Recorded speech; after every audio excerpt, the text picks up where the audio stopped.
Chad, Patrick Beverley. We thought it would ended with an apology. We thought it ended with ESPN saying, no, front office sports, you're wrong. The report that you had that he was banned from appearing on our programs, incorrect. But turns out that Patrick Beverley has this to say. He waited to discuss this on the Pat Bev podcast instead of saying this. That doesn't surprise anyone. No, instead of saying this after the game, that it was more than Cancun on 3. He waited to discuss this on the Pat Bev podcast, a podcast that you're probably not subscribed to.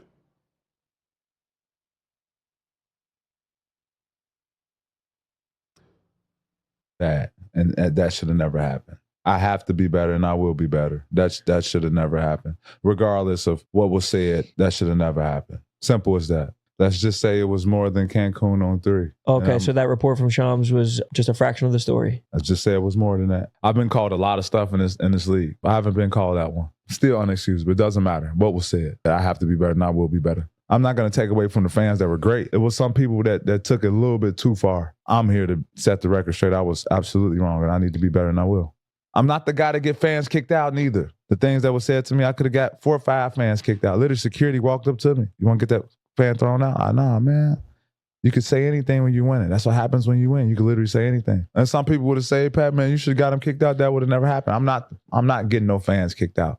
People who spend money to watch us play, I'm not getting them kicked out. We in layup line. I'm on the bench with the ball. Fan to the right of me say something crazy. I get up to him, man, you can boo me, but don't call me that. I go shake Rick Carlisle's hand. Fan say something crazy to me. I'm looking like, man, like you can say anything, just don't be disrespectful. He apologized too. Everyone who stepped out of line and said something like too crazy, all of them apologized. It was just some people who, just crossed the line a little bit. Can't throw basketballs at people. No, will not. Will never happen again. Never. I ain't even bring the basketball on the bench no more, man. Yeah, can't throw basketballs at people. I mean, that's obvious. Do you want to get this fan kicked out after you threw a basketball at him? Or how about the woman that was hit in the side of the face with the first basketball that you threw into the stands? I mean, bizarre. And wanting to say what Chad Withrow said.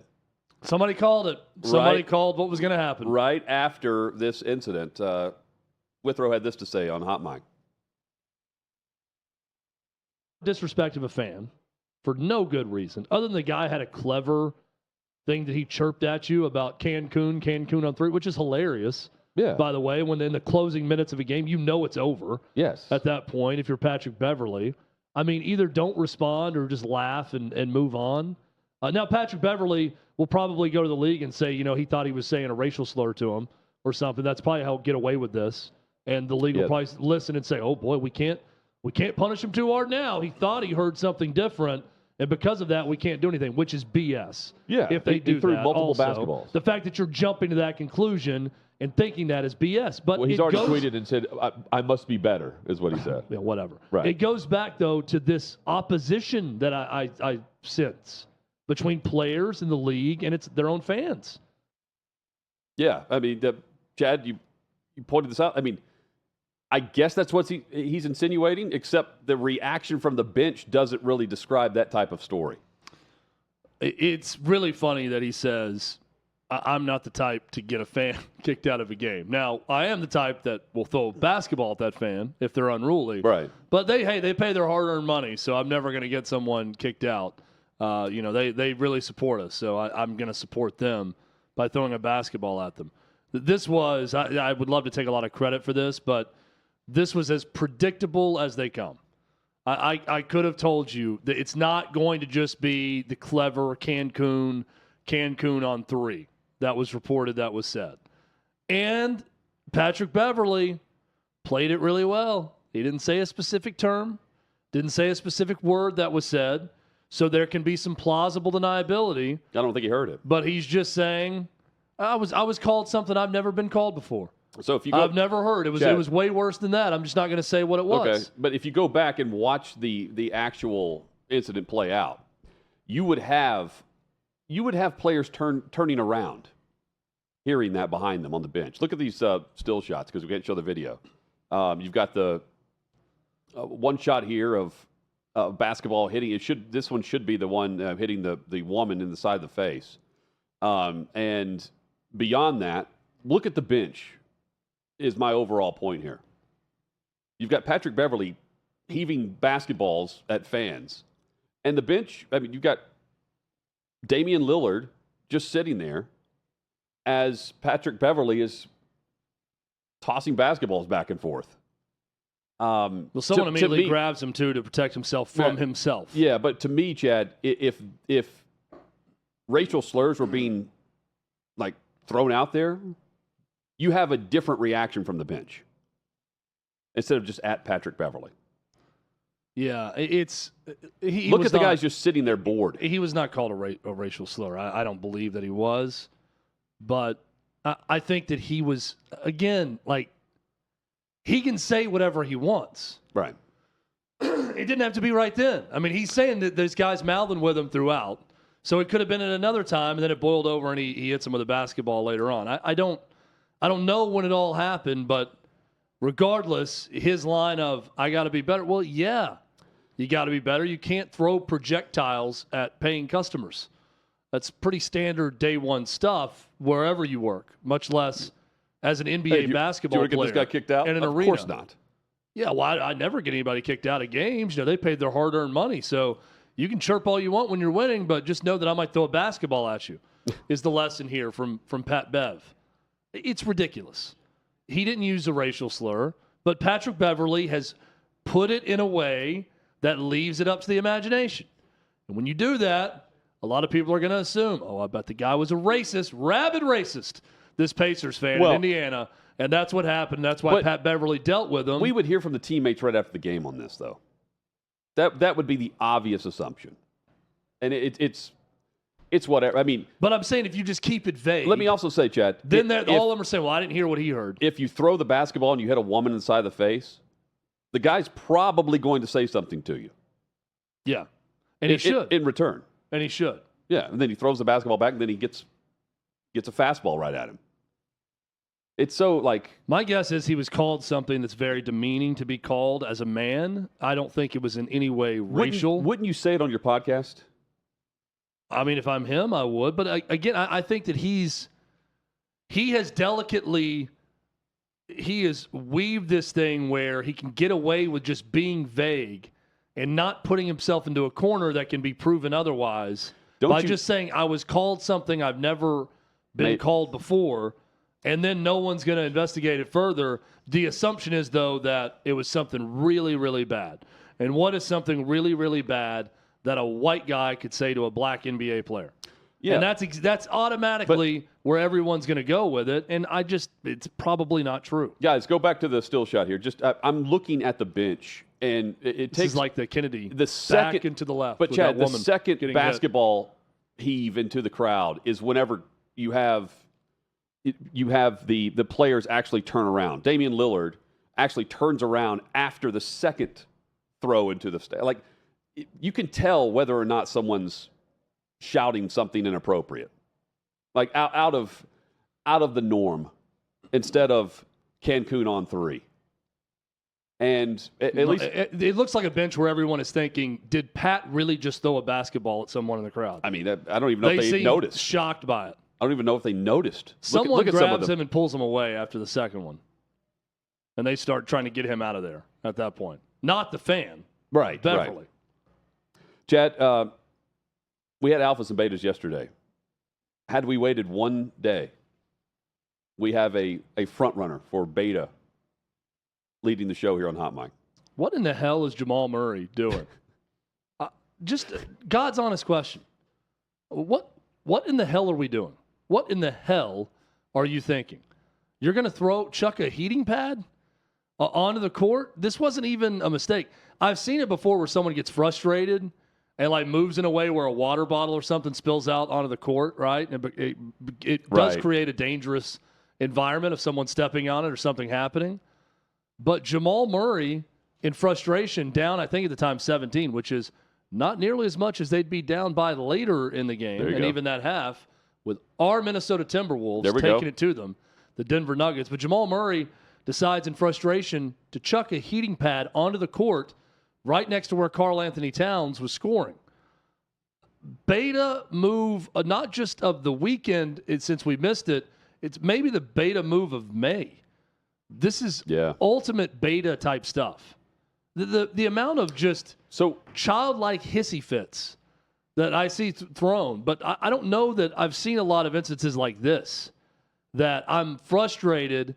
So instead of, doing the thing that most would do, like punch a chair next to you or, slap a towel away in anger, slam down a water bottle behind the bench or whatever you see in sports all the time. This dude grabs a heating pad and on camera, TNT caught it, chucks it. I mean, it was a long toss. Chucks that thing from the end of the bench behind the baseline onto the playing surface. I hope he gets suspended. I doubt it. He won't. He's going to get fined, I'm guessing. I doubt it. I mean, for creating an unsafe Green environment. got 5 games recently. I don't think he's going to get suspended, but it's a playoff series, and they like stars playing in the playoff series. Had Karl Anthony Towns injured himself, turned his ankle, then we're talking suspension. I think he'll get fined pretty heavily. Barkley said he thinks it's just a fine, but it's a bitch move. Yes, that's perfectly described. That's exactly what it was. And I just what are we doing here? Like what this is the temper tantrum of the day. We're going to throw things onto the court. Chad, I just go back. This is your generation, my generation, that we're witnessing this, and we were just 20 years ago watching an era that would have never stood for this. No, you know what our thing was? Fists would have thrown. Well, growing up, our thing was in frustration. You would punch the floor. I remember hurting my hand punching basketball floors in frustration. I had a buddy who would punch like the padding behind the goal. You'd have like brick walls in the old schools. Yeah. And he'd punch the padding and hurt his hand doing that. But dudes would just hurt their hand punching something they shouldn't punch in anger in sports. It's like a training camp fight that you punch the helmet. That's dudes being dudes. That's bros being bros at that point. You punch something that's an inanimate object that might break your hand. It might break your metacarpal. Not throwing a heating pad onto the playing surface. This is surface level. This is total 2024 beta move. Yeah, and surface level, it's not that big of a deal because no one got hurt. Punch something. But I mean, the idea. Do the manly thing and punch something next to you. Not a person, just something. How dare the Nuggets go down 0-2? Two hour Timberwolves, Chad. They got their ass kicked in that game yesterday. I mean, they're just outplaying them. The media rights for the NBA. Chad, I want you to tell me which side of the rights for the broadcast you would go if you were Adam Silver. Okay. Amazon apparently with $1.8 billion is a part of their offer. $1.8 billion. 166 million people have Amazon Prime. Reading Clay's column at OutKick.com. How many? 166 million is what he put on there. Wow. 1.8 billion is the reported offer. Okay. The reason why they would want the NBA is not because it's a popular brand all of a sudden. It's because of the ad-specific sales that you can have direct to consumer. All of the algorithm, when we go to Amazon.com and we're typing in what we want to purchase, they know that. And the idea is they can target specifically you as a consumer based on what you have purchased and where you live. Yeah, new parents would have, more diaper ads that would pop up. I might have sporting good ads that would pop up, depending on, your searches, what you're buying, what you're looking at. Do you live in a city? Do you not live in a city? You're going to get ads targeted for you, which is, as we know, very much it's not even that new, but it's the next frontier of everything to hit you where you are. On top of that is gambling. Yeah, which is interesting because the league is apparently going to these apps and they're saying, hey, let's restructure some of these prop bets and other things. Let's take a look at how it's impacting our game on a night-to-night basis. ESPN, Clay mentions in his column, just out of desperation, they would want to keep the NBA. And they have Disney behind them. That they've got the second run of cash flow, right? If they need to, $2.6 billion is apparently what Adam Silver is going to ask from ESPN. And then there's NBC Universal at $2.5 billion is the reported offer. That would be Peacock and everything in between. You'd get the theme back to the NBA on NBC. Yep. Round Ball Rock by John Tesh. That's what I want. One of the all-time great artists of our generation. But it's just simply based on the nostalgia of Round Ball Rock. But then there's also Time Warner is involved too, right? TNT's not totally out. They're not totally out, but I don't know if they've made anything close to this type of offer. It's interesting that Comcast, who owns, NBC, if they buy it, and Clay wrote about this, if they get it from Time Warner and Turner, then that makes it easier for them to pay less for the rights to TNT. Right. So they kind of it's damned if you do, damned if you don't. You're going to be out a ton of money that it's not worth, the overall product, if you spend on it. But if you don't get it, well, you saved all that money if you're Time Warner and Turner, but now you're going to take the hit because Comcast isn't going to pay you much for carriage fees. Well, because you don't have the NBA. Yeah, that's true. But which is an interesting dilemma if for you're them. the NBA, though, what's the future? To me, it's Amazon. Yeah. And I get the sense that if you pair this with Peacock or if you go back to TNT, I don't think it's a long-term spot. You could even say that with ESPN if you want. Well, and does Amazon, for the type of money we're talking? If we're talking about online sports gambling, does Amazon create their own sports book or buy a really popular existing one? Well, I don't even know if they want to create their own or buy their own. They just want all of them to advertise on their platform. Or, they could make their own money by having their own. They could advertise through it. Now, that's a risky proposition, as we've seen with ESPN Bet, which has been a massive failure early on. So I don't know if that's the right move for Amazon. Yeah, the future is Amazon. I'm really intrigued by Clay's referenced this a few times, and I think that there's some legitimacy to this. The idea of Apple buying Disney and ESPN and all of it being one just gigantic company. That, too, could be the future. And keep in mind, too, I think there's a lot of the critics, the NBA sucks, right? Live sports don't. And that's what's driving revenue right now. Because in theory, you want programming that is DVR-proof. And if you're subscribed to Amazon Prime, they want and no different than Netflix with what we're going to see in live sports, or Monday Night Raw with WWE, or Peacock. The list goes on and on. They want the live aspect of sports because it's DVR-proof. And on top of your monthly payment, they're also going to show ads during these commercial breaks because they know you'll sit through it. I'll sit through it. Chad will sit through it because of the live sports aspect. That's why they want the NBA. In the live sports, there could be a shift in the balance of power based on the streaming wars that are going on if Amazon ends up with the NBA. They already have the NFL with Thursday Night Football. This would be this would be a great get for them. It's amazing how much companies are willing to overspend on live sports that we're seeing with the NBA. Because this is an overspend. Double. This is an overspend for that product, though. But that they're willing to do it.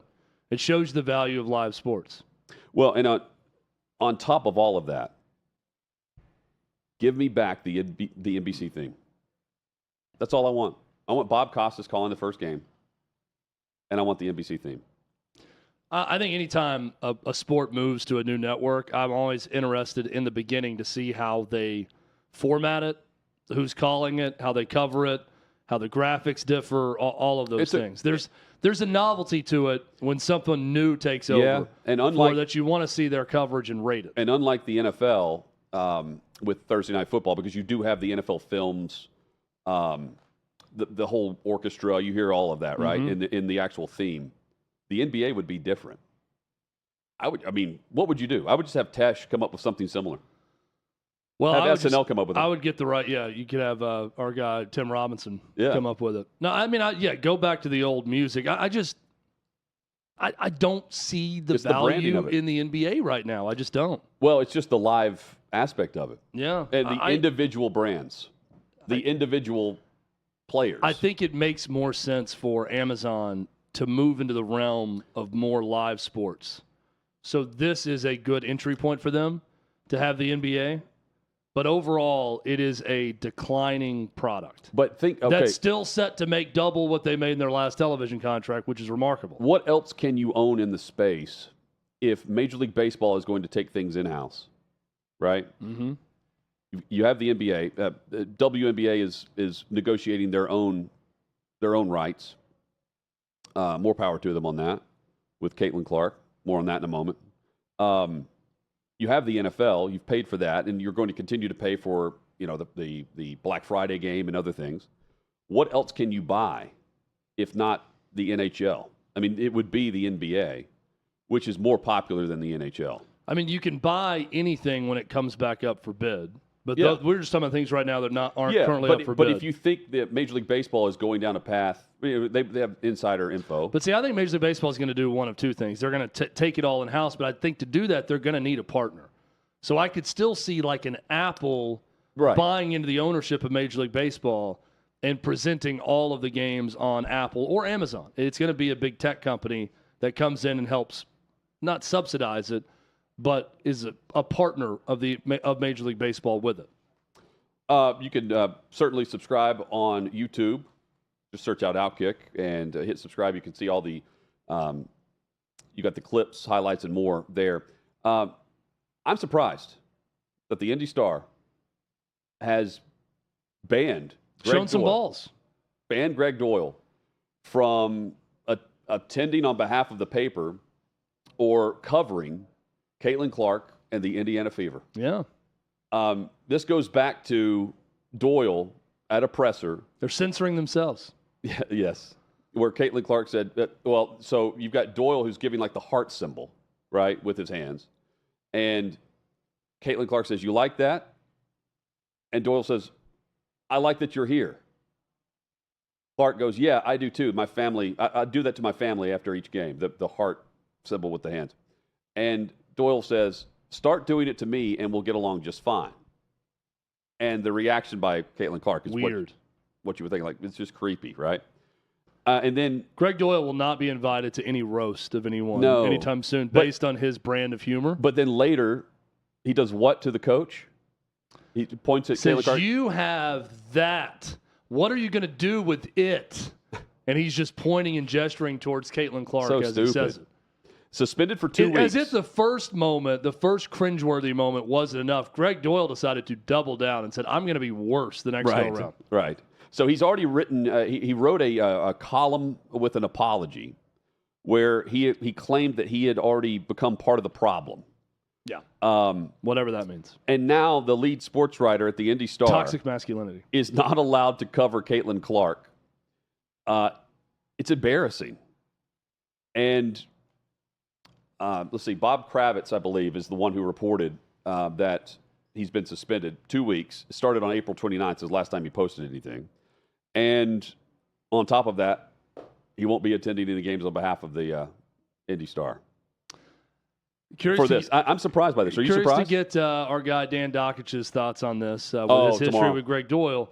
I am a little bit surprised by it because Me too. we had Dan on to talk about this, and he talked about how Gregg Doyle has constantly bragged that they're not going to do anything to him at the Indy Star because he's the only one they read Right. in He's that untouchable. newspaper, that he's untouchable and they can't do anything. And here's the Indy Star saying, "The biggest celebrity in our town right now is Caitlin Clark, and you embarrassed yourself and became a viral joke at the press conference. So we're going to do something. We're going to suspend you for 2 weeks." That's really not a lot in the grand scheme of things. But from writing, though. Yeah, but we're going to do more. You're not going to cover the games. And I'm not usually for silencing someone or banning their access or whatever. I'm all for it from this perspective. If you were the Indy Star and you allow Gregg Doyle to cover the Indiana Fever and Caitlin Clark, it's a very awkward situation. Every time he writes about Caitlin Clark and that team, everyone's immediately going to go back to the moment that he did the heart deal to her. You just They're got the gonna go keys back to to that. What are you going to do with it? And they're going to go back to the whole thing, and that's all they're going to think about when they read the words Caitlin Clark in print from Gregg Doyle, or he posts about it on X or wherever. All we're going to think about is that viral, cheesy, cringy, awkward moment between middle-aged man and 22-year-old female. That's all we're going to think about. And for that, the Indy Star is correct to not let him cover them.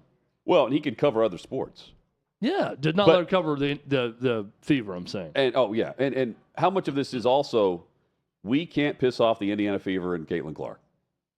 That's also part of this. Yeah, look, I think it's self-preservation on top in your of own city. Respect to Caitlin Clark and the Fever. And if I'm Caitlin Clark, I mean, yes, forgive and forget. You know, he didn't assault her or anything. Right, but she was also definitely weirded out.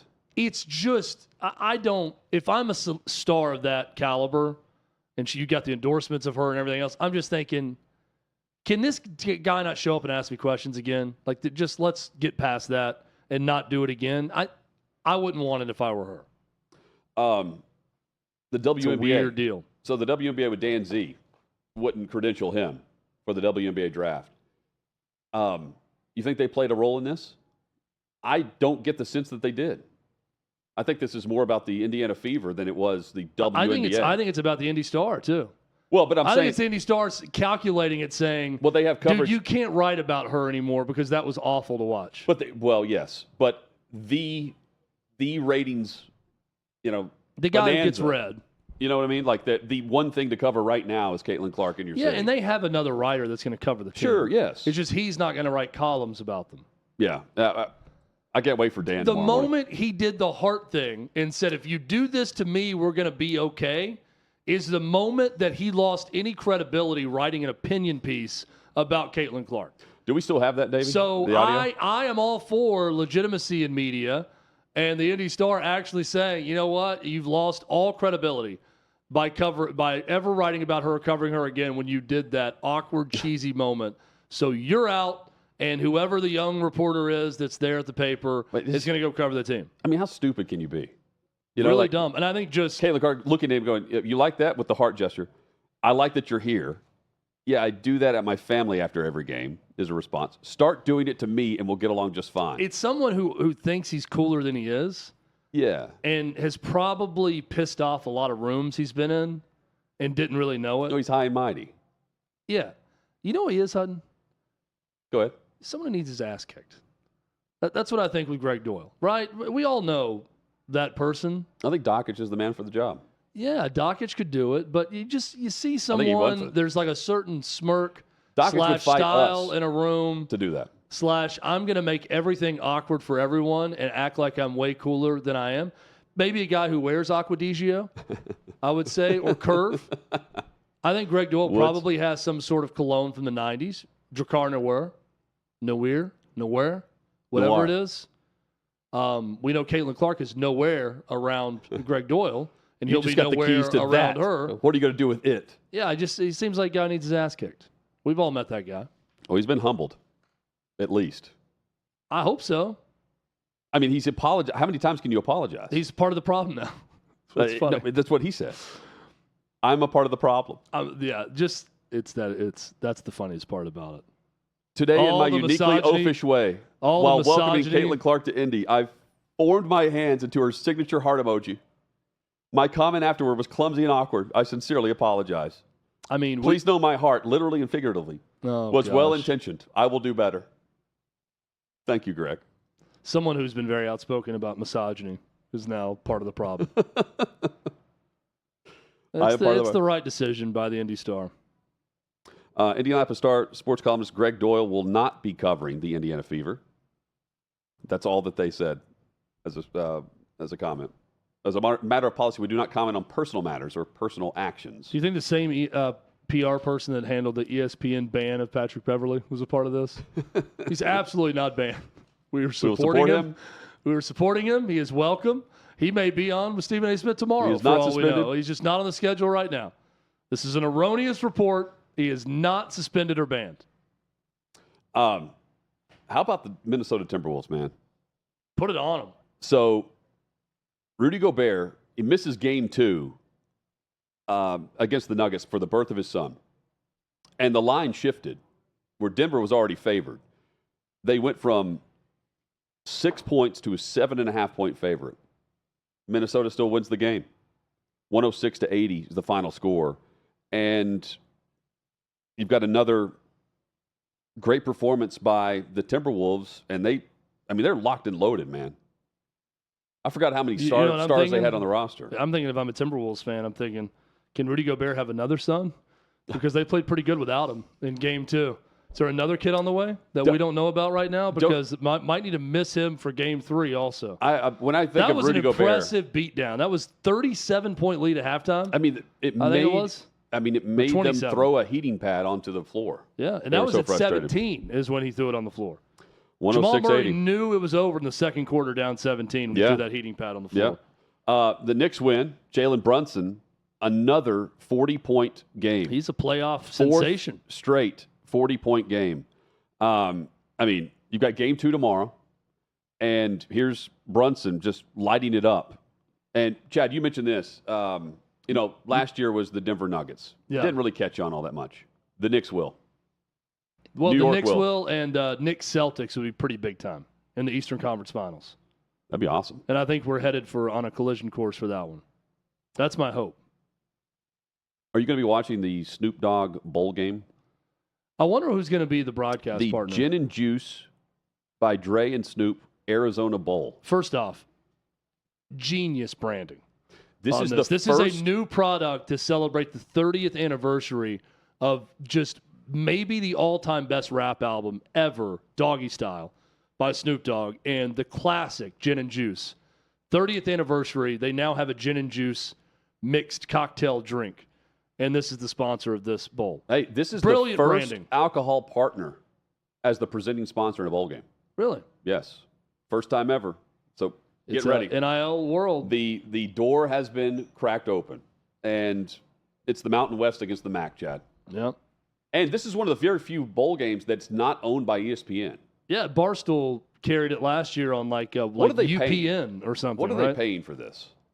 I'm going to look up the payout for the Arizona Davey Bowl. said it. It's not that much.